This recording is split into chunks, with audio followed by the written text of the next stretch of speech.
What's up, guys? I'm Jack, and this is Daisy, and welcome to another video. So, of course, you guys know normally I just do Elden Ring challenge runs, but I am swapping it up a little bit for a couple of reasons. So, first, this is a very old video, one of the first videos I posted on this channel. And since it was one of the first videos, the editing and voiceover wasn't really that good. So I figured I would go back and redo some of these old videos that less than 1,000 people have seen. Second, I'm currently recording an Assassin's Creed Shadows challenge run, and it is taking quite a while.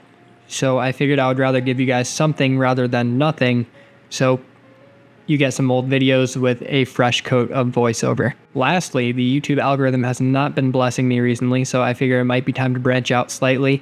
I'll still be doing Elden Ring challenge runs mainly, but I do want to try some other games just to see if that gets me past the 10,000 subscriber mark, which we have been so close to for like 3 months. So anyway, what's happening? Why are we sprinting around so quickly? Why is this fast forwarded? Well, I am looking for shiny Pokemon right now. What's a shiny Pokemon? It is an alternate color variant of a regular Pokemon. So right here we find our first shiny. This is a shiny Mankey. Mankey is a fighting type Pokemon from the first generation, and normally it is beige in color, but the shiny version is a sickly green. Shinies are incredibly rare. So in the older games, it was 1 in every 8,192 Pokemon that were shiny. Nowadays, it's 1 in every 4,096. So they increased it by double. Still incredibly rare, and it took me over 3 hours to get this first shiny. So on top of only being able to use shiny Pokemon, we are also doing a Nuzlocke. So if you guys have watched my Elden Ring Nuzlocks, it's the same idea. If a Pokemon faints in battle, we can't use it for the rest of the run. We can only use shinies. We can't overlevel the next gym and or major battle. No items in battle, and it is on set mode.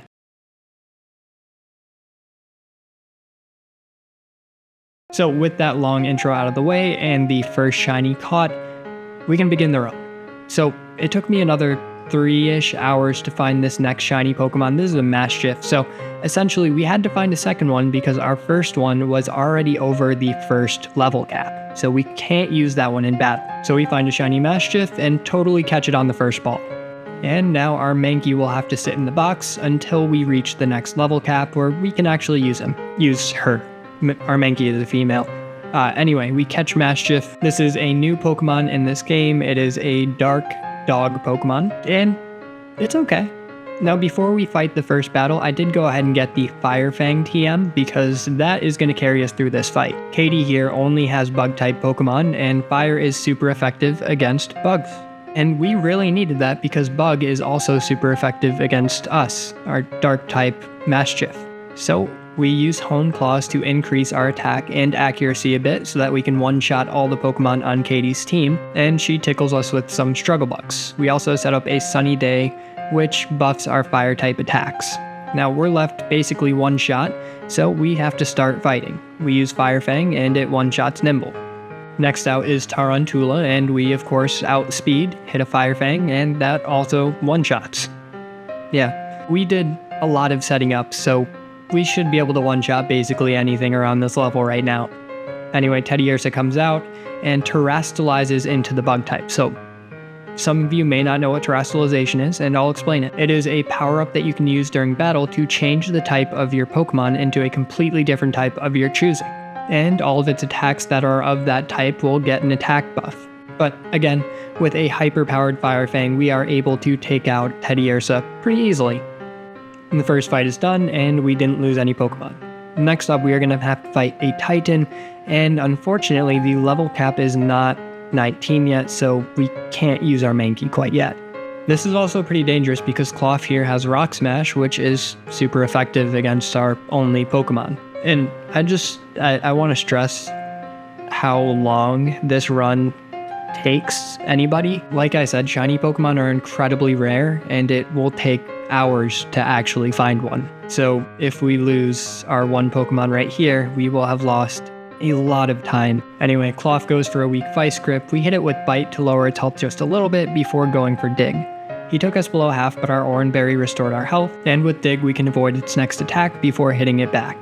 And it takes it below half, but it's getting pretty tight. We need to survive one more hit or else this run is over. And we do. We survive it on 5 HP, go for one more dig, and the first phase of this fight is over. Thankfully, we can heal up in between phases, and what's even better is that we'll actually have a teammate during the second phase, so this should be a gimme. And it was. A couple of digs on top of our teammate's water guns took Cloth down pretty low, and we actually managed to take it down without any problems. And again, I apologize if the editing is a bit janky. This is, again, one of my first videos, so the footage is a bit weird. Anyway, we run around for another couple of hours before we find a shiny Tarantula. And this is a really beautiful shiny. This is one of my favorite shiny Pokemon in the game, I think.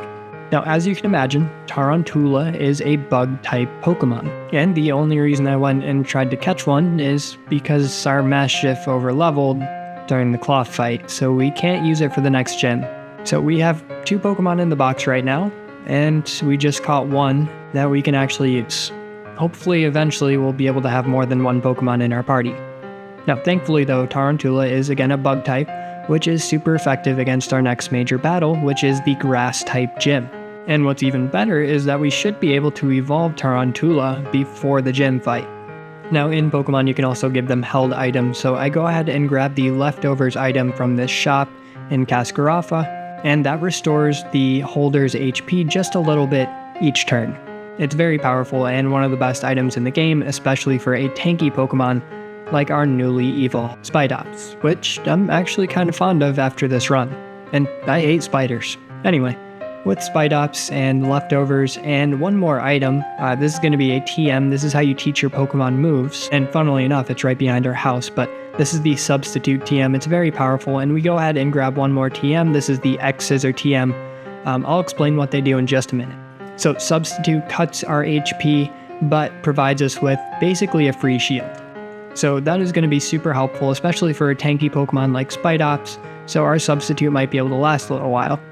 First up though, we set up Toxic Spikes, which means that any Pokemon that is swapped in here will get poisoned. And Brassius's Petilil barely does any damage to us. It only has Mega Drain and Sleep Powder, and Sleep Powder doesn't work on Spidops due to its Insomnia ability.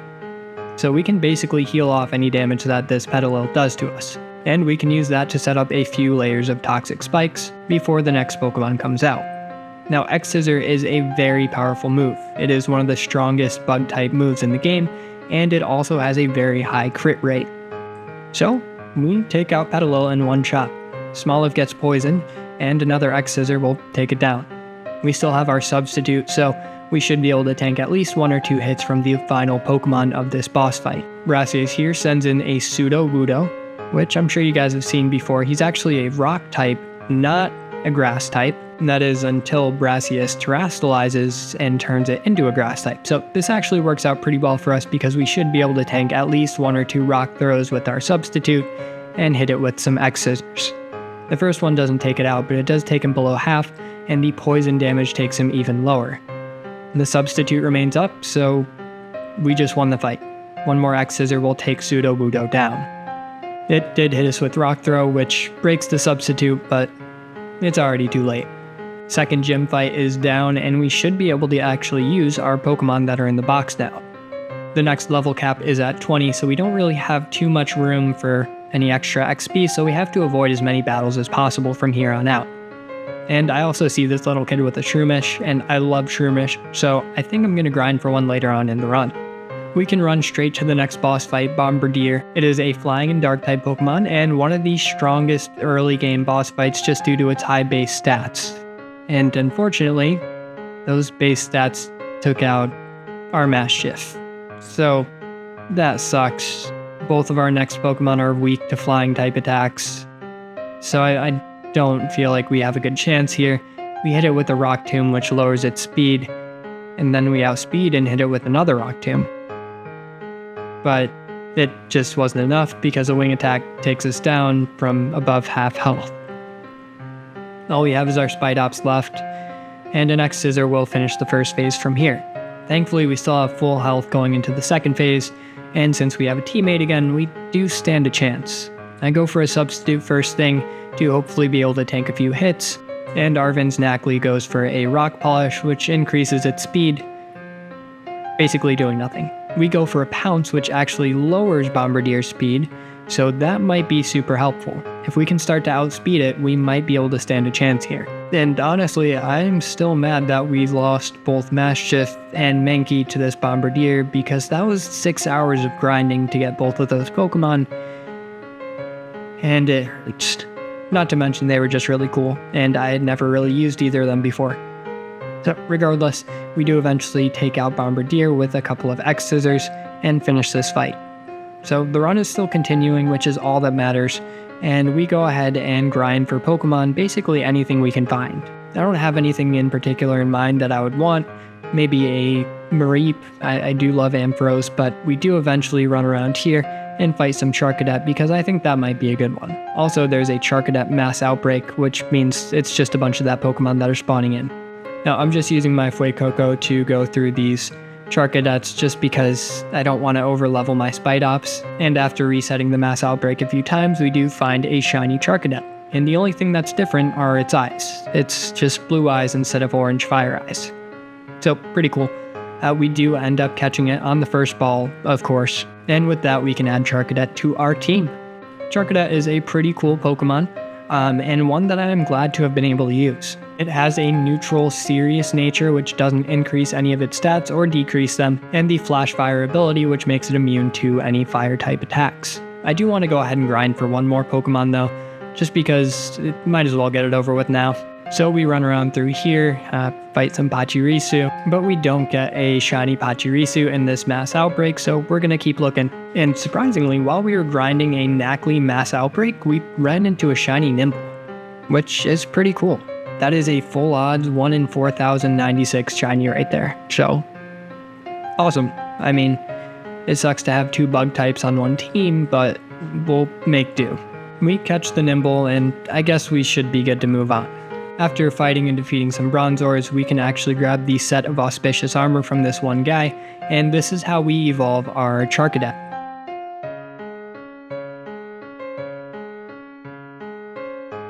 And with that Auspicious Armor, we get Armarouge, which is a pretty cool Pokemon. I would have preferred its counterpart Ceruledge, but it is what it is. Fire Psychic is a pretty interesting combination, and we should be able to do pretty well with him.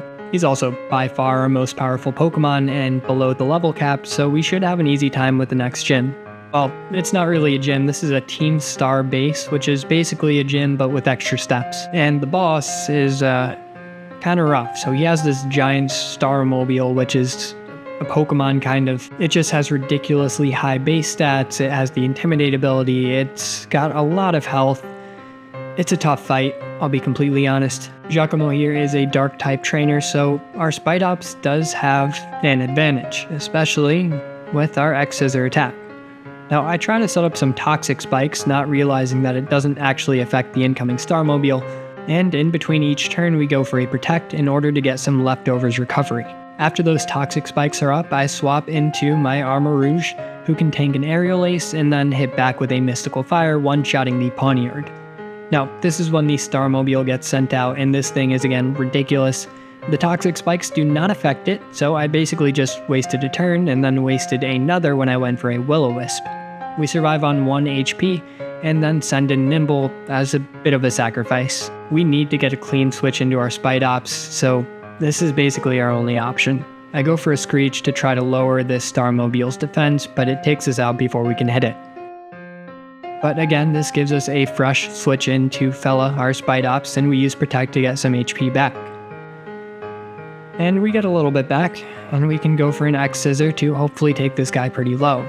He does lower our special defense, but I suppose that is better than being attacked by it. We go for a Protect in between turns to again get some HP back, and it goes for a Wicked Torque, which does nothing. So we get hit by another Wicked Torque after that, but hit an X-Scissor before getting some HP back and going for Protect to get some more back. I'm impressed by how tanky our Spidops is. This is working pretty well.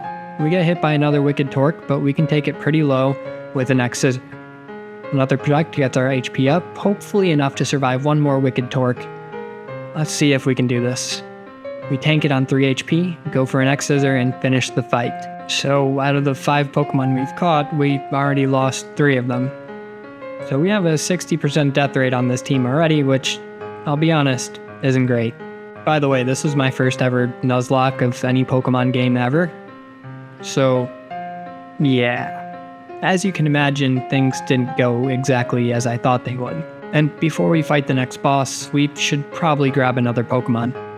It sucks having lost Nimble, but her sacrifice was necessary. I don't think we would have won the fight without it. After this was the longest grind ever. I eventually found a shiny Shroomish. This is what I was going for at least 6 hours. I'm not even joking about that. I was literally just sitting in front of my screen for 6 hours walking around looking for this slightly red Shroomish. And eventually, I managed to get it. The only bad part about this is that I don't have any attacks that'll leave this Shroomish alive. So we have to use Will-O-Wisp on it. Long story short, the lower a Pokemon's HP is, the higher the chance of capturing it. So we use Will-O-Wisp, which burns the Pokemon and lowers its HP after every turn. And from here, we can also try to confuse it, which will hopefully lower its HP more and increase our capture rate. That being said, with both burn and confusion, we're on a time limit. We have to catch her before she knocks herself out. And thankfully, we managed to do just that, as the Shroomish had barely any HP left. Nice. Shroomish is a grass-type Pokemon that evolves into Breloom, which is a grass and fighting-type Pokemon. And one of my favorite designs, I think, in Pokemon in general. It's pretty cool. It's like a little raptor thing. And with the level cap at 25, we can actually evolve it before then. Our Shroomish also has the ability Poison Heal, which I'm pretty sure you can put that together. What it does, if Shroomish is poisoned, it'll heal instead of take damage. We also hunted for one more Pokemon. This is a shiny Nacli. And this was completely random. I was literally just running to the next gym and we saw it on the side of the road and picked it up and added it to our team with one quick ball. And I am super happy to have this thing because in between recording, I had spent upwards of 10 hours looking for a shiny Nacli in wild outbreaks. So yeah, I'm so glad that we managed to actually catch one. This is awesome. And I wish I kept more footage. Again, I'm literally just taking my old YouTube video and re-recording a voiceover over it. So I don't really have the footage of us hunting for these things for hours on end, unfortunately. But this Nacli has the Purifying Salt ability, which protects it from status conditions like burn and paralysis, and it also has the damage taken from ghost-type attacks, which is really helpful. It's honestly such an overpowered ability. We can also evolve it before our next gym. Upon evolution, our Knucklestack also gets the move Salt Cure, which is super good. So it has low base damage, but it does basically super effective damage against Steel and Water-type Pokemon, and does damage over time afterwards. It's a really, really good move. And next up, we fight Mela, another Team Star leader person, and she sends out a Torkoal with the Drought ability. Now, thankfully, Torkoal has two moves, Flame Wheel and Clear Smog. So I go ahead and set up a Stealth Rock and he hits us with a Flame Wheel, and even with the Sun Up, which increases fire damage, it barely touches us. We can go ahead and hit it with a Salt Cure, again dealing damage over time, which is really helpful because Torkoal is very tanky, so this percentage-based damage over time is just great. From there, we send in our Armarouge, who is completely immune to the Flame Wheel, and we even get a Fire-type attack boost from that Flame Wheel. We hit Torkoal with a Psyshock, which takes him pretty low, and he hits us with a Clear Smog, which barely does anything. From here, the damage from our Salt Cure is going to take him pretty low, but it won't take him out completely, though one more Psyshock will. And this is where the Starmobile gets sent out again. This one is a Fire-type Starmobile, and it actually does take damage from Stealth Rocks. I go ahead and hit it with a Psyshock, which does not do as much damage as I was hoping, and he can hit us with a Screech from there. That lowers our defense, but since we're immune to Fire-type attacks, the only move that it actually has that can hit us is Swift, a normal-type special attacking move. And since he's decreasing our regular defense, the Swift will do no extra damage. So we're basically good to just stay in with our Armarouge and take him out with Psyshocks. Our special defense is extremely high, so there's quite literally nothing that this Starmobile can do against us. We win the fight without any problems. Finally, we are making some progress. I just want to mention again that I will be back to Elden Ring challenge runs here soon. I just want to have something that you guys can watch in the meantime while I'm finishing up this Assassin's Creed Shadows challenge run. So I hope that you guys are enjoying this if you are watching at all, and thank you for giving this a try. I know it's something different, so I really appreciate it. Alright, Team Star Boss Mela is taken out. We can go to the next boss now. And with 4 Pokemon in our party, I don't think that we really need to get another shiny right now. The next level cap is 30, and we can just run straight to the Lurking Steel Titan Earthworm.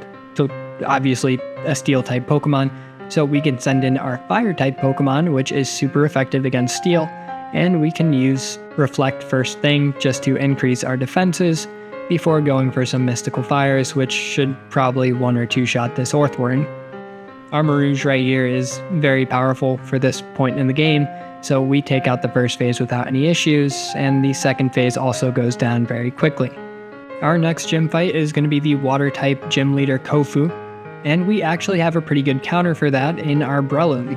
So Breloom and our Spidops are going to be our key to victory here because our Armarouge and our Knucklestack are both weak to water type attacks, which he has plenty of. His first Pokemon is Veluza. Veluza is water and psychic, which is weak to bug type attacks. So we send out our Spidops first, who goes for an X-Scissor, taking it below half. We also take some damage, but we manage to tank it above half and survive on 14 HP after the next set of moves, and that's when we take out Veluza. Now, we're probably dead to any attack from here, so we need to swap. Just who do I swap to? I really want to keep our Breloom at full HP, but it's probably our best option, so we send Breloom in to tank the headbutt that comes at us. Thankfully, we don't take too much damage, and we can restore some health with Leftover before going for a Spore. Spore is incredibly powerful. It puts a Pokemon to sleep, and it has 100% accuracy, so it is awesome. While Wugtrio is asleep, we go for a Drain Punch, one-shotting it and restoring most of our health. Unfortunately, that lowers our speed, but it's fine. We're at max HP when Kofu sends in his Crabominable, one of the most disgusting Pokemon I've ever seen in my entire life, and we go for a Spore to try to put it to sleep, and Kofu terastallizes into the Water type. Yeah, that crab is actually an Ice and Fighting type. Anyway, we can outspeed and hit it with Spore, putting it to sleep, so we don't take damage for that turn. From there, I go for a Leech Seed, which does damage over time and gives us some health back after each turn. This is our key to victory right here. Next, I go for a Bullet Seed, which just deals some great damage, and we take out Crabominable before it even wakes up. That was a pretty good fight. The mid-game of any Pokemon game is usually the easiest since we now have fully evolved Pokemon, and a lot of our enemies don't yet. But the end game does pick up in difficulty, especially in this game. The level cap has increased to 32, and I want to find a new Pokemon, so we go ahead and hunt some mass outbreaks. My next goal is to get a shiny Clodsire, and we try to farm a mass outbreak for it, but our Pokemon can't really fight in the water. I even try to use this water type that I have, and it doesn't really work, so I guess we're not farming for a Clodsire during this run. Next up, I find a Rotom mass outbreak, so we're gonna go ahead and hunt for a shiny Rotom. I'm sure you guys have seen this guy before. It's really hard to tell if a Pokemon is shiny or not when they're that small. I ended up resetting this mass outbreak a couple of times, but I didn't really have any luck. And it's kind of crazy that I remember this specific mass outbreak literally after over a year. But yeah, we tried for probably about 15-20 minutes before I realized that I wasn't going to be able to see the tiny difference in color with these tiny Rotom. So yeah, we ended up resetting, and we did not find a shiny Rotom on this day. Our next mass outbreak was Riolu's, a baby fighting type Pokemon that evolves into the legendary, not literally legendary, but infamous Lucario. And this would be an awesome Pokemon to have on our team, so we go ahead and hunt this a couple of times, and on the second reset, we actually managed to get a shiny Riolu. It only took us 15 minutes when finding this mass outbreak to get our shiny. We got incredibly lucky here. And I am using our Mankey, who's supposed to be dead because, well, I don't want to overlevel any of my other Pokemon. Anyway, we get this Riolu, fight it in battle, and hopefully capture it with a single ball.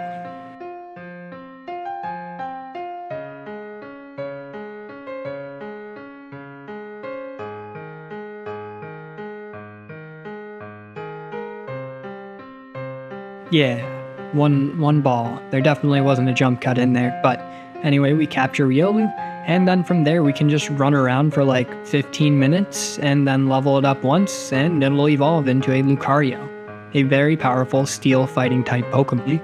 You can also have picnics in this game, and that's a great way to increase your friendship with your Pokemon. So essentially, Pokemon like Riolu evolve when you have high friendship with them, so that's just gained by battling, by walking around, by having picnics, and before long we get our Lucario. Nice. This should be incredibly helpful. Lucario is a powerful Pokemon with a great typing. This encounter could not have been more perfect because our next fight is against Atticus, the poison type Team Star leader, and poison is actually not very effective against steel at all. It quite literally does no damage. And his lead Pokemon Skuntank only has Sucker Punch, Toxic, and Venoshock, two of which deal no damage to us, and Sucker Punch only deals damage if we go for an attacking move. So we can set up 3 Swords Dances, which literally max our attack out, and from there we can just click Protect until he runs out of Sucker Punch PP before we use a Bulldoze to one-shot it. Bulldoze is a ground type move, super effective against all of his Pokemon. We do get hit by a pretty hard attack and get taken down to below half by his Revivring, but we can restore a little bit of HP with leftovers before he sends out his Muck. We go for a Protect to get some HP back, and Muck, well, whiffs a Mud Slap. So we get some more HP back, we're above half, we can go for a Bulldoze, which will hopefully one-shot him, and of course, it does. We literally have max attack right now, so we can one-shot basically anything. Unfortunately, we did get hit by a Mud Slap, which lowers our accuracy. So, we gotta swap out. I don't want to risk losing my Lucario. Thankfully, I had a plan. Armarouge is immune to fire-type attacks, and Revivroom went for a Flame Charge on the switch, which of course did nothing to us. We did get hit by a Noxious Torque, taking us below half and poisoning us, which really isn't good, but we did manage to get a Reflect Off, which halves the damage taken by physical attacks. We barely survive a Noxious Torque before going for a Psyshock that barely did any damage. We get taken into the red by the poison. From there we can go into our Lucario, who is immune to Noxious Torque, and get some HP back with our leftovers Protect strategy. I swap into our Knuckle Stack because he is super tanky, and he tanks a Flame Charge from there. And I'm just going to keep swapping around. The goal here is to use up all of his Flame Charge PP. So we send in Knuckle Stack to tank an attack because he has super high defense before sending in Quoth to tank a spin out. From there I go for Protect and get some leftovers recovery before sending in our Knuckle Stack again. Essentially the AI is going to go for whatever move is super effective. And whenever it is Lucario or Breloom, it's going to go for a Flame Charge. We can use that idea to basically bait out all of its Flame Charges, and once those are gone we can safely send in Lucario, who should be able to finish the fight from there. I decide to risk Knuckle Stack's life and go for a Salt Cure just to get some residual damage off, and then we can send in Fella to tank a few attacks. Fella is our Spidops. I keep forgetting to just use their regular names rather than their nicknames, but it's fine. I eventually go for a Substitute, and Fella is taken pretty low. This is getting rough. We're low HP with basically all of our Pokemon, and he still isn't out of Flame Charge. We're gonna lose somebody. We send Lucario back out and go for a Protect to get some leftovers recovery and bait out more Flame Charges. It wasn't the last one, so we end up tanking one, thankfully on 17 HP, protecting again, using another Flame Charge, and we send in our Haliax to bait out the last Flame Charge. Hopefully we survive this poison, and then after this we should be good to go. God, why is it so slow? Why did I do this? This is just bad editing. Okay, we tank the poison on 2 HP and go for a Psyshock to hopefully take out this Starmobile. And we get it. Thank God. We barely survived. Kept all of our Pokemon, and we can move on to the next boss. God, this is embarrassing though. It's like 400 times speed for most of it, and you can't even tell what's happening in the battles. And then it goes to like 50% speed randomly when something happens. Well, I'm glad we're a little bit better at editing nowadays. Anyway, our next gym fight is against Larry, who sends out a Kamala first thing, and we go for 2 Swords Dances in order to get some higher attack. From there, I think we can tank a couple of slams, and then go for some brick breaks. We eventually wake up. One shot with a brick break. He sends in his next Pokemon, which is the Dunsparce. We go for a brick break, one shot it, and then Staraptor is last. Yeah, fighting type attacks are super effective against normal types, and Larry is a normal type gym leader. He terrestrializes his Staraptor into a normal type, and thankfully, due to our inner focus ability, we don't lose any of our attack from Staraptor's Intimidate. Anyway, after the very long animation for the terrestrialization, Staraptor goes for an Aerial Ace, which takes us pretty low, but a Brick Break one-shots it, ending the fight. This battle was pretty easy, we can move on to the next fight. In between though, we can actually evolve our Knuckle Stack, and this is going to be an incredibly powerful evolution. It has super high defense, and some pretty good attacks too. It also looks cool. I like Garganacl. I think this is a really good design. I know a lot of people gave it some heat just because it's literally just Minecraft, but I think it's pretty cool. Garganacl also has the highest stat total of all of our Pokemon right now, so we should be carried by him. So I recorded this when I worked in an office, and during my lunch break, I was just sitting in my car playing Pokemon, and I actually found a shiny Pokemon. Of course, I was very far away from my recording equipment, so you're going to see it on my phone. This is a shiny Darksponge.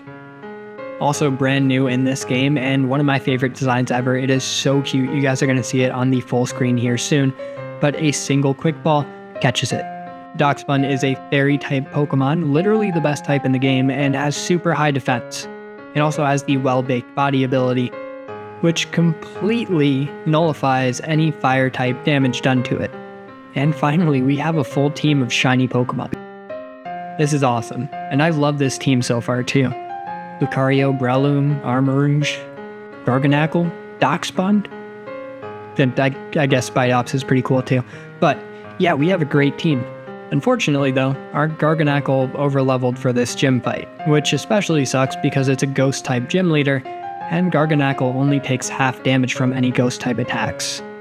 We don't really have anything good against this girl. It's a double battle, so we lead with Lucario and Spidops. Lucario can set up with some Swords Dances, which will increase its attack drastically. And in between each turn, of course, our Spidops can get some HP back with leftovers. From there, we can go for another Swords Dance, and the opposing Mimikyu sets up a light screen, having the damage taken by any special attacks that we use against it. But we don't have any special attackers except for Armarouge, and I'm not planning on using Armarouge during this fight, considering Psychic is weak to Ghost.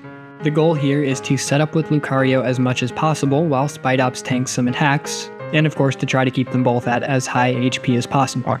Once fully set up, we can go for a Bulldoze, which hits every Pokemon on the field including Spidops, but since it's a bug type, it resists ground type attacks, so it doesn't do much damage to it. We take out the opposing Bayonet and lower Mimikyu's Disguise, which means that we can take it out with one more attack. We go for another Bulldoze. Thankfully, our Spidops tanks through it, we take out Mimikyu, and deal a lot of damage to the opposing Houndstone before an Assurance takes it out. Rhyme here is left with one more Pokemon, and since it's a 5v1, she doesn't really stand a chance. She sends into a Toxtricity, who gets its speed lowered by the Sticky Web that we used earlier in the fight, and we get a speed boost, so we're going to go ahead and outspeed it. I use Protect on my Spidops, which will negate the damage done by Bulldoze, and let's see if we take it out.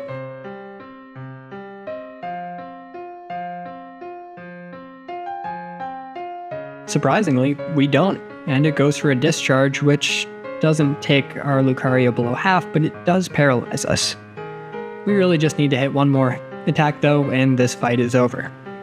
So, we go for one more Bulldoze, and hopefully we can finish this fight. I am a bit worried about Spidops surviving this though, but thankfully it tanks on. Why did I cut at that? What? Hang on, hey, stop. Did you guys see that? I just completely cut the video before the fight was even over. Yeah, I mean, you can definitely tell this was an earlier video. I'm just glad I deleted the voiceover before I had to listen to it. There's just like no time to breathe in this video. Anyway, we end up taking out Rhyme's last Pokemon and fight Great Tusk, who is completely soloed by our Darksponge Play Rough, which, by the way, I nicknamed her Daisy after Daisy. Anyway, Yeah, this fight wasn't too difficult having a fairy-type Pokemon on our team, especially one with such high defense, like Darkspawn. Imagine being like a 12-foot tall giant mammoth and being soloed by a tiny dachshund made of bread. Now, that's embarrassing. So with Great Tusk down, I don't even know how many bosses in, but damn, I'm so proud of Daisy there. She did so well. She's so cute. Oh my god, I want one. Next up is the Psychic type Gym Leader, and we do the worst Gym Leader puzzle I've ever done in my entire life before we eventually fight her. We have a couple of good options. Spidops is going to be our best option because being a bug type, it is super effective against any Psychic type Pokemon, which is literally all of her Pokemon. So yeah, we send in Spidops first, and I'm so surprised by how much use we're getting out of Spidops here. The first thing we do is go for a Sticky Web, which will lower the speed of any Pokemon that comes into the fight. We tank a Zen Headbutt and then use Protect to get some leftovers recovered. As you can see, this is a very powerful strategy that we've used in almost every fight.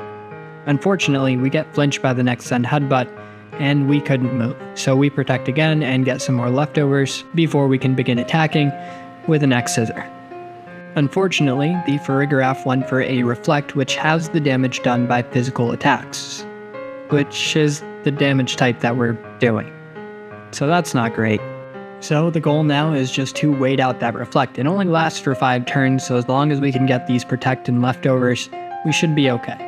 I eventually do swap over to Daisy the Darkspawn, who will hopefully be able to tank a few attacks. I also want to set up with Daisy, so I have a plan here, and we're going to hope that it works. So we go for Workup, which increases our attack and special attack by 1 stage. We tank a Zen Headbutt above half health, and the Reflect wears off, so we go for a Play Rough because I really don't want it to set up another Reflect. Expecting the Gym Leader to heal her Pokemon, I go for another Workup, but instead it goes for Zen Headbutt. That's okay because we've essentially doubled our attack, and we go for one more Play Rough to take out the Farigiraf. After leftovers, we're at about half health, so we're doing okay. The opposing Gardevoir gets its speed lowered by Sticky Web, and we use a Baton Pass to swap out into a different Pokemon. So we're going to send in Armarouge because it resists Psychic type attacks, being a Psychic type itself. And since we set up 2 Workups with Darkspawn and then went for Baton Pass, our Armarouge actually gets to take all of those stat buffs into the fight. So we go for 2 Mystical Fires, which takes out the Gardevoir. And Armarouge is still pretty close to full health, so we're doing pretty good. Espathar's speed gets lowered by a Sticky Web, and 1 Mystical Fire takes it out. We get some more leftovers recovery, and the last Pokemon that Tulip sends out is a Florges, normally a Fairy-type Pokemon, but once terrestrialized, is a Psychic type. Why did I keep every terrestrialization cutscene? God, I was so bad. Anyway, we go for a Mystical Fire, taking out about 1/3 of its health, so 2 more from there will take it out. It can't really do too much damage to us, so we're okay to finish this fight deathless. We're on a roll here. We have 6 Pokemon, we haven't lost any in a very long time, so we have a pretty good chance of actually finishing this run. And we're actually almost done. I think this was the 7th gym battle? Yeah, that was the 7th gym, so the last and final gym is actually at Glaciado Mountain, and in order to get there, we're going to have to do some skiing on the back of our Koraidon. By the way, if you didn't know, this is a legendary Pokemon, basically a god who we're just running around on like it's a bicycle throughout the entire game. It's great. And you don't need to worry about how we got it. Apparently, I didn't think it was important to include the story in this run. So, yeah. By the way, I'm not actually upset about the past me editing attempts. I think it's more funny than anything else, so don't feel bad. Anyway, after doing this little ski mini game, we can actually begin the fight, and this should be a sweep. We have 1, 2, 3, 4 Pokemon that are super effective against ice types, and Lucario actually double resists any ice attacks that it's hit with, so we really shouldn't have a problem. We lead out with our Armarouge, who one-shots the opposing, what even is that, Frostmoth? Yeah, with a Flamethrower, before we can go ahead and send in our next Pokemon, Garganacl. Garganacl? Anyway, Garganacl tanks an Earthquake pretty well above half health, which did more damage than I thought it was going to do, and we hit it with a Rock Slide to take out some of his health. Unfortunately, Garganacl being so low, we switch it out, and we probably won't use it for the rest of the fight. I send in Spidops who, wow, barely takes any damage from an earthquake from a literal polar bear, and then one X-Scissor from there takes it out. That was awesome. With Sticky Web and its general tankiness, this Spidops has proven to be quite the effective ally. I decide to stay in and go for an X-Scissor just to get some damage off, and we tank an Ice Spinner very well. We can go for one more before we have to swap out, and we take the Titan below half health. From there, we can swap into basically anyone and we'll be okay, and I choose to swap into our Armor Rouge right here, and hopefully the Titan will go for Ice Spinner, which it did, and we took that with a lot of health remaining, so one attack from us, a Flamethrower, will take it down. Garganical learns Earthquake in the meantime, and we decide to replace Heavy Flame with Earthquake, so that was pretty cool. Earthquake is a very powerful attack, and will no doubt prove useful in the fights to come. Altaria is the final Pokemon in this fight, and Grusha terrestrializes this Altaria into the Ice type, so a Flamethrower can take it pretty low. We tank an Earthquake above half health, and one last Flamethrower ends the fight. Cool. That's the last gym leader, but we still have a couple of bosses. So first, we have another Team Star fight. Well, two of them actually, and this one is a Fairy type. I have no idea why I did this, but I guess I led with the wrong Pokemon and then swapped into Breloom, who got hit by an Aqua Tail, but tanked it pretty well. From here, we're going to want to go for a Spore to put this Azumarill asleep. Or not? Why did I swap into Lucario? What am I doing? I just spent like 5 minutes staring at the screen trying to figure out what my plan was, but I have no idea what I'm doing here. Anyway, I send out Lucario for some reason, getting hit to about half health with an Aqua Tail before using Protect to get some leftovers recovery. We're pretty far above half, so we should be able to tank whatever comes our way, and I go for a Meteor Mash to take Azumarill down. But of course, it doesn't, and I get hit by another Aqua Tail, which destroys Lucario. It wasn't even a critical hit, but wow. We must have gotten a really low roll that first time and then a really high roll that second time. I have no idea what my plan was, but clearly it was a horrible plan. I just swap in Breloom and take it out with one Seed Bomb. That should have been the plan all along.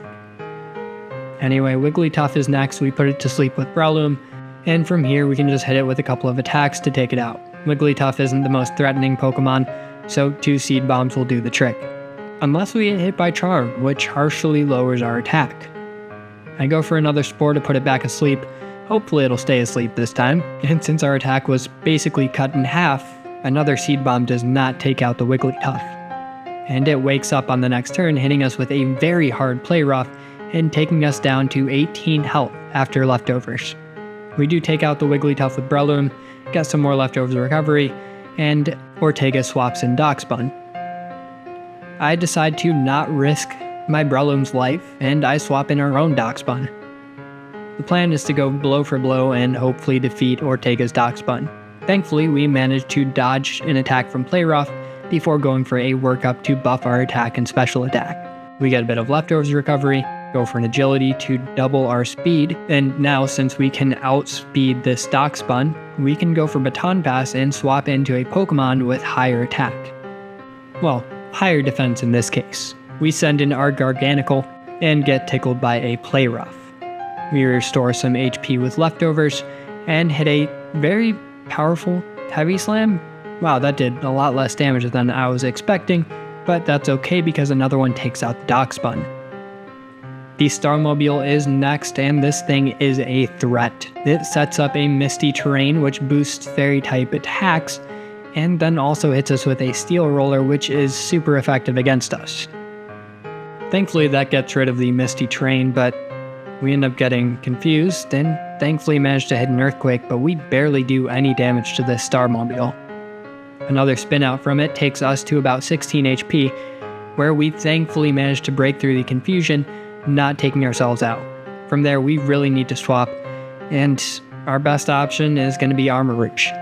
Our Armor Rouge actually resists every single attack that this Starmobile has, so hopefully we'll be able to finish this fight with our buddy. We do get confused after hitting a very strong Flamethrower, but we break through the confusion and hit another Flamethrower. I mean, there's not much we can do other than click A and hope for the best. It barely does any damage to us, so at this point, it's not really a threat, and we can finish the fight. Kind of crazy that it survived on 1 HP like that, but a final Psyshock ends it, and we can move on to the next boss. We have one more Titan Pokemon, and one more Team Star boss. And then the Elite Four, the Champion, and then the final Seeker End boss.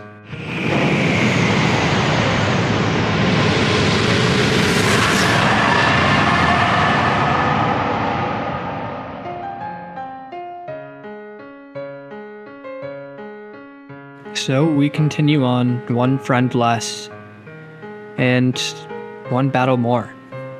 It wasn't worth it, but our dear Lucario would want us to continue this run and to finish it up.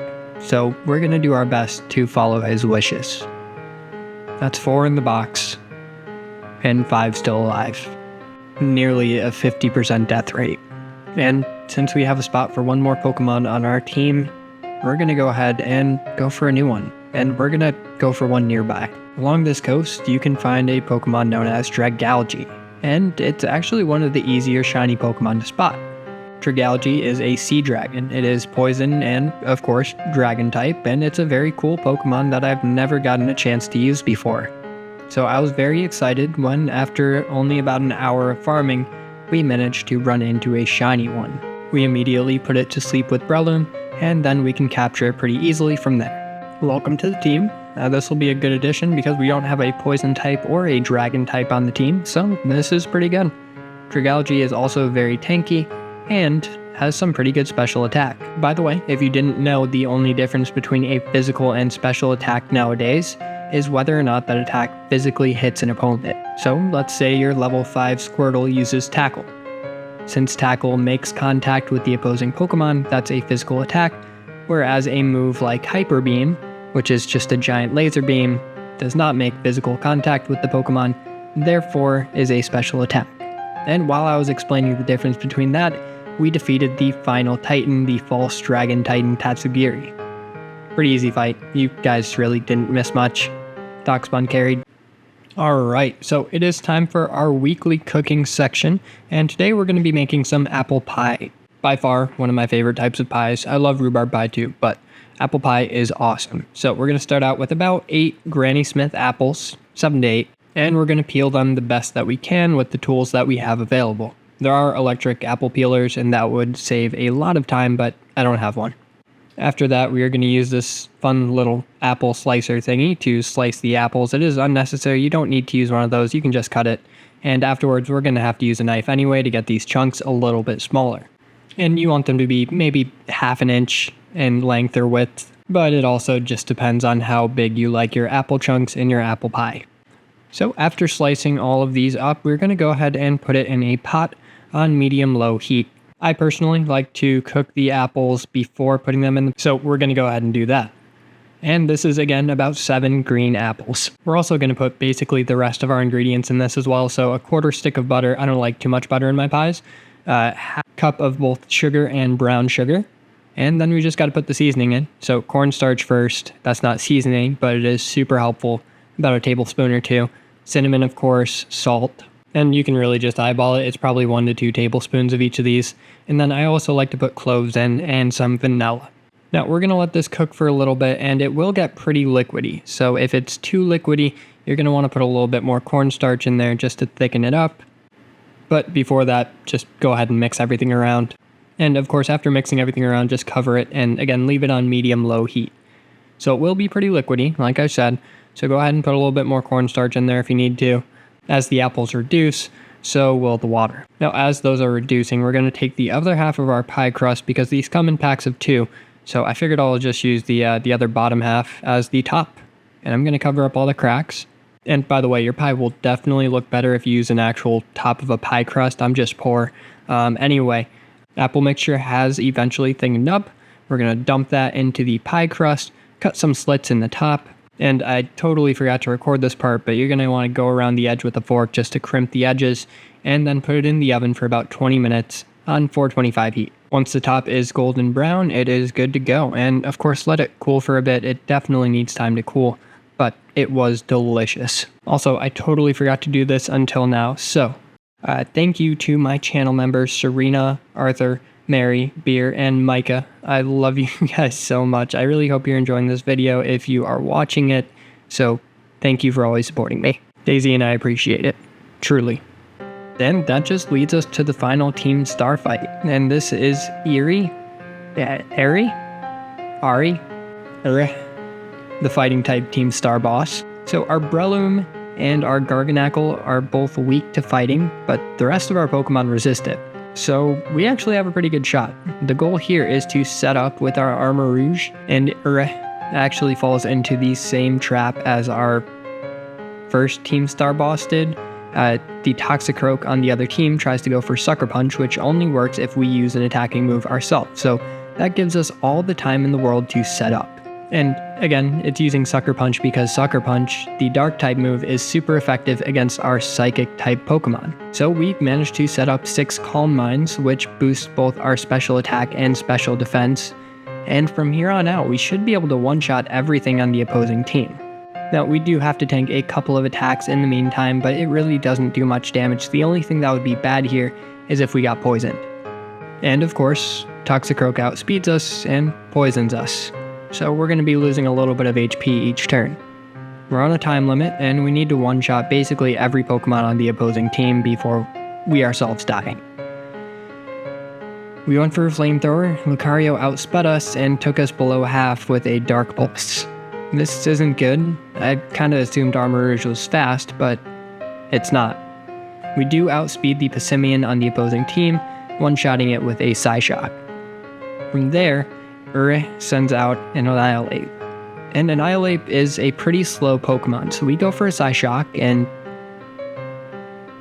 it outspeeds us, landing a super effective Rage Fist, which ends the run of our great teammate, Armarouge. I really thought Armarouge would outspeed. I didn't think Annihilate was fast. I thought it was a very slow Pokemon, but that mistake cost us one of our strongest team members. From here, I do want to be able to set up before we fight the Starmobile, so I send in Darkspun to fully lower the Annihilate's attack using Charm. And now that his attacks are basically doing nothing to us, we can go ahead and start to set up with workups so that we can max out our attack stat. Eventually, we decide to take out Annihilate once we are maxed out on attack, and Urus sends out her Reverie.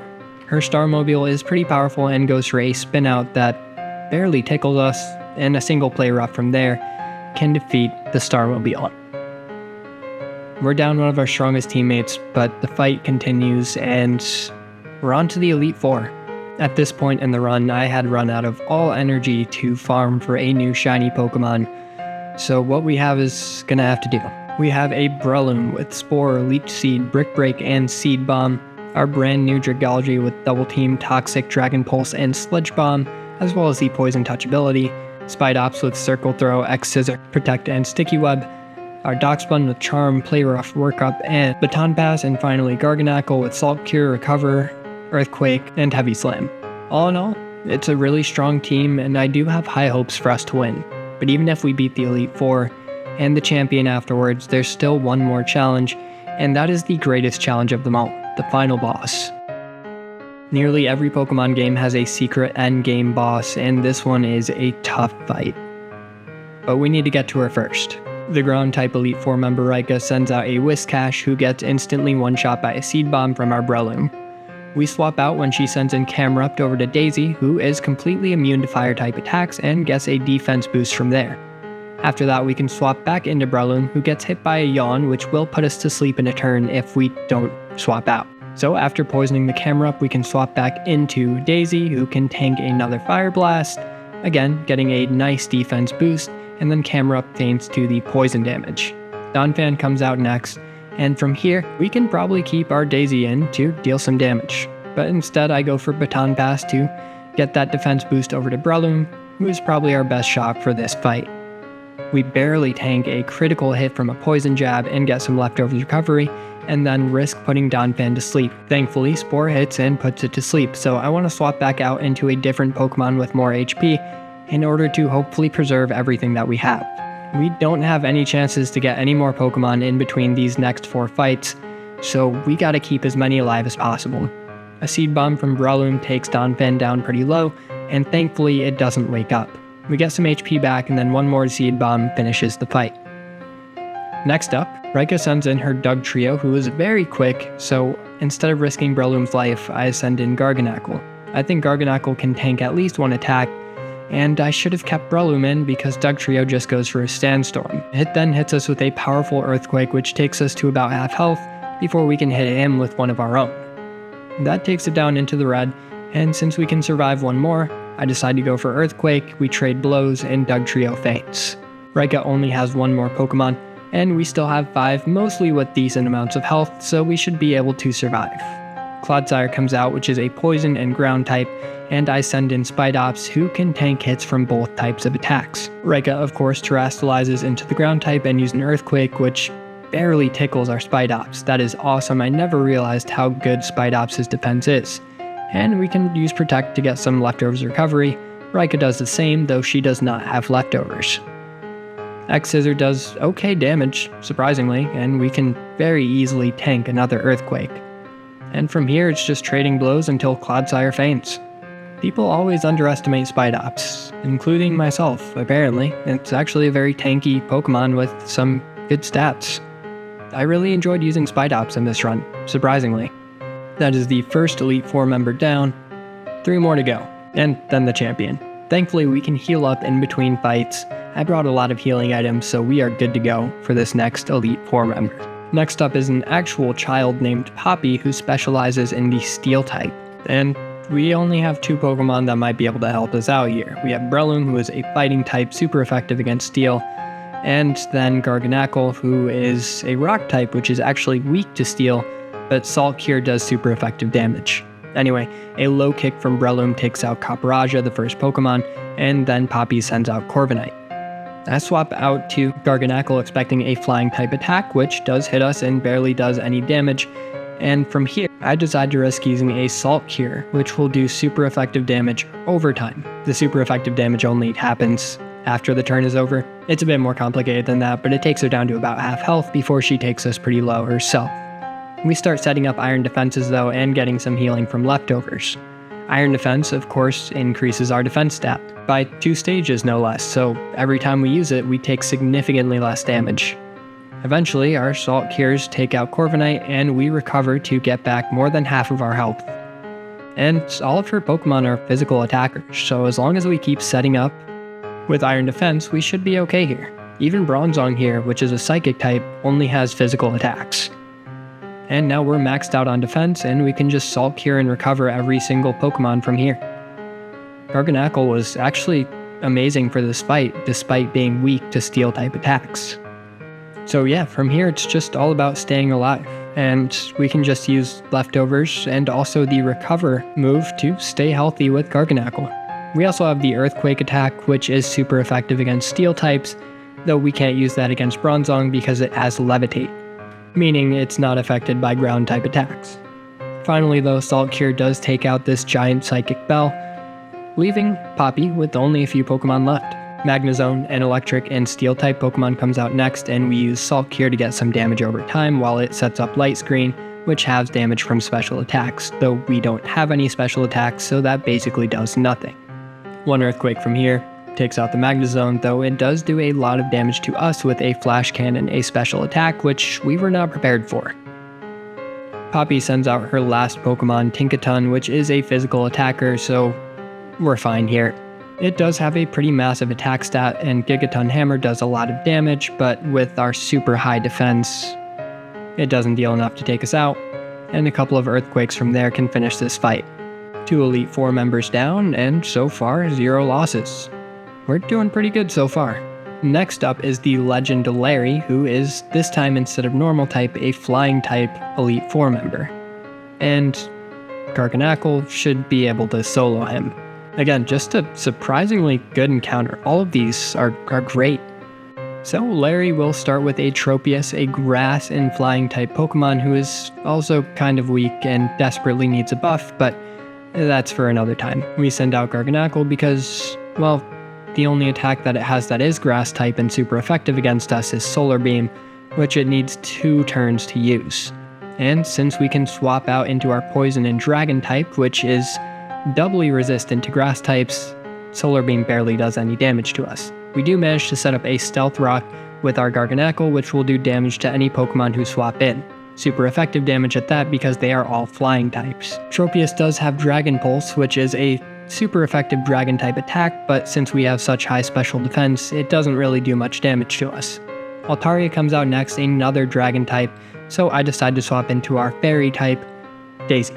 Fairy is super effective against dragon, and dragon does nothing to fairy types, so we can actually set up here and use 6 workups to get to max attack. From there, I almost swap into a different Pokemon without using Baton Pass, but I do remember at the last second, swapping into our Garganacl, who now has max attack and can destroy the rest of Larry's team. Before we do that though, I do want to set up with Iron Defenses just in case.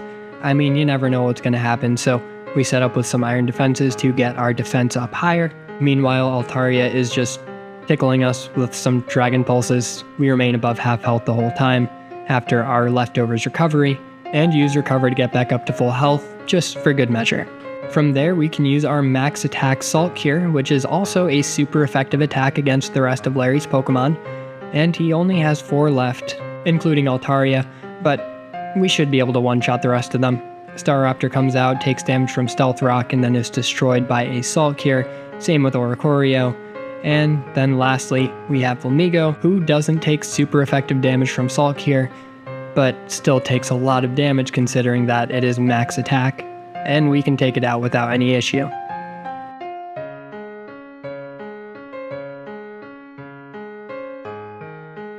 Three Elite Four members down and 0 losses so far. Last up is Hassel, the Dragon-type Elite Four member, and I'll be honest, he has a pretty sweet team, and a pretty dangerous team. The only Pokemon that we have that resists Dragon-type attacks is our Doxbun. It'll hit everybody else for pretty good damage. We lead with Spidops and set up a Sticky Web to lower the speed of any other Pokemon that come on the field. We send in Garganacl expecting another Air Slash, which barely does any damage to it considering that it is not very effective. I consider swapping into Doxbun, but decide not to at the last second before setting up Stealth Rocks.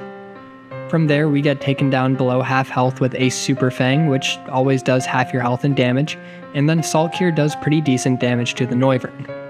It's below half health, and one more Salt Cure will take it out, so I risk it, though I do get flinched, but I'd end up recovering health in the meantime. Salt Cure leaves it one shot, it hits us with a Hyper Voice, we recover health, cause why not, and Leftovers nearly restores our max health. Salt Cure takes Noivern down to about, I don't know, one-shot range before we set up with an Iron Defense, and we let Salt Cure take out the rest of Noivern's HP. Just kidding, it survives on 1 health basically, flinches us, and finally goes down the next turn. Thank God for Recover and high defenses. Dragalge comes out next, and since it was caught in the Sticky Web, its speed was lowered. I send out Breloom from there, because I think Dragalge is going to use Hydro Pump, which it does, and Breloom tanks it wonderfully. Breloom uses Spore to put it to sleep, and hopefully it doesn't wake up because if it does, it will do some pretty massive damage to Breloom. But instead of risking Breloom, I swap in our own Dragalge for what is basically its debut fight, and we get hit by a Sludge Bomb that doesn't do too much damage. From there, we can trade blows, and our Dragon Pulse actually does a lot more than his, and we're a little bit faster. So we end up taking out his Dragalge, leaving him with 2 more Pokemon.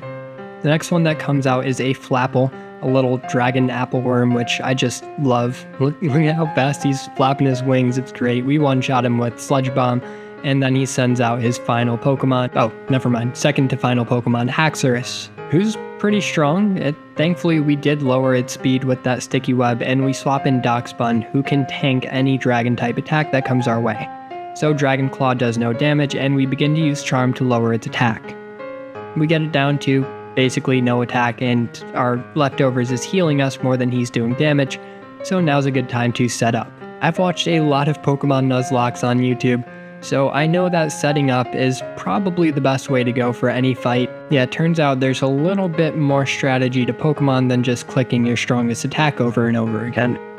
After setting up, we use Baton Pass to swap back into Garganacl, and tank an Iron Head. Keep in mind this Haxorus basically does no damage due to all of the charming that our Daisy the Darkspawn used, and then we can set up with 3 Iron Defenses to get to max defense before using a Salt Cure to finish off the Haxorus. Well, 2 Salt Cures and a Recover to get back to max HP. At this point, with no attack and full defense, this Haxorus barely does any damage to us, and we take it out, leading to his final Pokemon, a pseudo-legendary Ice and Dragon type, Excalibur. And of course he's going to terrestrialize it so it's no longer an Ice type, so that kind of sucks because Salt Cure would have been super effective against it, but it's fine. It's not going to be able to do any damage to us now that we have max defense, and even its most powerful attack, Glaive Rush, only does 32 damage to us. The Salt Cure takes it out, and wow, we made it through the Elite Four deathless. Only 2 fights to go. So, the last Elite Four member is actually the champion of the region, Gita, and I don't like her at all. At the start of the fight, Gita says she is utterly incapable of holding back in a Pokemon battle, which is just, ugh. Can you imagine being that full of yourself? Her lead is the Psychic type Espathra, which is resisted by our Spidops and basically walled by it, so we can set up a bunch of entry traps including Spikes, Toxic Spikes, Sticky Web, and Stealth Rocks. So basically any Pokemon that comes in is going to get poisoned, damaged twice, and have their speed lowered. And from there I go ahead and send in Darkspawn. Now, since our Spidops basically walls the Espathra, I just go ahead and try to get as much HP back as I can before I start attacking with X-Scissor. We are kind of on a time limit because Espathra's signature move, Lumina Crash, harshly lowers our special defense, so 2 hits from that will probably take us out. But we end up protecting and getting some leftovers recovery, so we might be able to survive one more. I risk it, we survive on 15 HP and finish off Espathra with an X-Scissor. From here it should be pretty easy though, considering all of the entry hazards that are going to happen to the enemy team. Unfortunately, King Gambit does not get poisoned due to it being a Steel type, but that's okay. We protect for some leftovers recovery, I've said that so many times this run, and swap into Breloom, who is doubly super effective against it with its fighting type attacks. It hits us with a very weak Stone Edge, which is doubly resisted, and we hit it with a low kick that one-shots it. Go-Go comes out next, and Breloom is actually a great Pokemon for Go-Go as well because it's a grass type, meaning it won't do too much damage to us. So we go for a low kick, which takes out most of its health, and it bulks up to gain some attack and defense. But that's fine, we take it out before it can do anything to us. And since we've been recovering health with the leftovers, we're almost at full health when Veluza comes out next. And Veluza is a Psychic and Water type, so we gotta take it out before it takes us out, and one Seed Bomb does the trick. Avalugg comes out next, which is an extremely heavy Ice type Pokemon, and since Low Kick does more damage based on the weight of a Pokemon and is super effective, it takes out Avalugg in one shot. Glamora is the final Pokemon that Gita has, and she terrestrializes it into the Rock type. And since I don't want to risk losing Breloom for our final fight, I swap them out into Dragalge, who should be able to tank whatever it throws at us. Glamora is a special attacker, and Dragalge just has so much special defense, so we should be fine with whatever it throws at us. It does hit us with a pretty strong Earth Power, but we can also hit back with a strong Dragon Pulse. I do want to swap back out into Breloom, who can tank the Earth Power coming our way, and we should be able to outspeed and hit it with one more attack to finish this fight. We go for a Seed Bomb, and it's over. We've beaten the game, though there is one more fight, and this is hands down the most difficult fight in the game, at least until the DLCs, and while it would be nice to get another Pokemon to round out our team, I also really just want to finish this run. I was recording this for like 3 months, so yeah. The final level cap is 67, and unfortunately our Spidops passed the level cap, so we only have 4 Pokemon for this final fight. That being said, it is the final fight, so I'm not too worried about losing our friends in this one.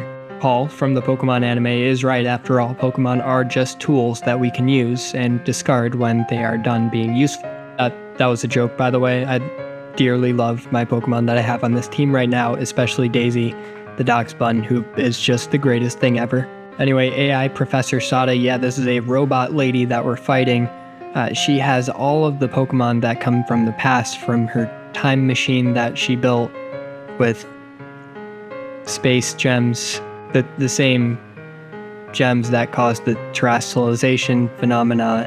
Man, I really wish I kept the footage from the actual story of this game so I could show you guys that it's a story. Anyway, I figure our best chance at winning this fight is to lower the accuracy of the Slitherwing, the first Pokemon out, by using Smokescreen 6 times with Bast, our Dragalge. So we do manage to lower that accuracy, and we use Toxic Spike to poison whatever comes out next. In the meantime, we are recovering HP with leftovers, and eventually that Slitherwing is at -6 accuracy, meaning that it will rarely, if ever, hit any of its attacks. From there, just in case, I do want to send in Breloom to use Charm to completely lower its attack. And of course I put it to sleep first, and then use 3 charms to get it to -6 attacks. So it will barely be able to hit us, and then if it does hit us, it won't be doing much damage. And then from there, we can swap into Darkspun, who can set up with workups and agilities, and then Baton Pass over to our Garganacl, who should be able to solo the rest of the fight with max speed and max attack. And even when we do send out Garganacl, we're going to go ahead and set up more with Iron Defense. So we're going to get to max speed, max attack, and max defense. But even with max speed, Garganacl cannot outspeed Sandy Shocks, so I use Daisy to take out the Sandy Shocks before we Baton Pass into Garganacl. This thing has some insane speed, apparently. But anyway, a couple of Draining Kisses and the poison damage from the Toxic Spikes does the trick, and finally Garganacl can come out, safe to set up its Iron Defenses with Screen Tail in front of us. So it hits us with a very weak Play Rough, and we recover some HP with leftovers before the Scream Tail takes damage from poison. From there, we can of course set up these 3 Iron Defenses, meaning that any other Pokemon that comes out and uses a physical attack against us won't be able to touch us. After we are at max defense, we use Stealth Rock, just for good measure, and we're finally ready to start attacking. Again, we are at max attack, max special attack, max speed, and max defense. So, we're basically a god. Even with all that, Brute Bonnet here survives a single Salt Cure, and hits us with a very weak payback, so yeah, I guess we weren't really in any danger there, and we end up taking it out with the damage from the Salt Cure again. We outspeed Fluttermane here and destroy it with a Salt Cure, and that just leaves Sada's final Pokemon, Roaring Moon. And this is such a cool design. This is one of my favorite Pokemon designs as well. Unfortunately, the cool design doesn't save it from being annihilated by a final Salt Cure. Oh, it survived. That's kind of crazy. Well, anyway, the fight's over. We won. We did it, guys. We managed to be a Pokemon Scarlet hardcore Nuzlocke with only shiny type Pokemon. Throughout the run, we captured 10 different shinies, lost 5 of them, so a 50% death rate, and defeated every challenge that came in our way.